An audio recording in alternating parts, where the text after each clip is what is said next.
کیفیت دیکھو جب فرشتے کافروں کی جانیں نکالتے ہیں کہ ان کے چہروں اور پیٹھوں پر مارتے جاتے ہیں اور کہتے ہیں اب آگ کے عذاب کا مزہ چکھو. یہ ان اعمال کی سزا ہے جو تمہارے ہاتھوں نے آگے بھیجی ہیں. اور یہ جان رکھو کہ اللہ بندوں پر ظلم نہیں کرتا. جیسا حال فرعونیوں اور ان سے پہلے لوگوں کا ہوا تھا ویسا ہی ان کا ہوا کہ انہوں نے اللہ کی آیتوں سے کفر کیا تو اللہ نے ان کے گناہوں کی سزا میں ان کو پکڑ لیا. بے شک اللہ زبردست ہے، سخت عذاب دینے والا ہے. یہ اس لیے کہ جو نعمت اللہ کسی قوم کو دیا کرتا ہے جب تک وہ خود اپنے دلوں کی حالت نہ بدل ڈالیں اللہ اسے نہیں بدلا کرتا. اور اس لیے کہ اللہ سنتا جانتا ہے.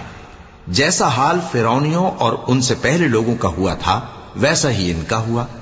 انہوں نے اپنے پروردگار کی آیتوں کو جھٹلایا تو ہم نے ان کو ان کے گناہوں کے سبب ہلاک کر ڈالا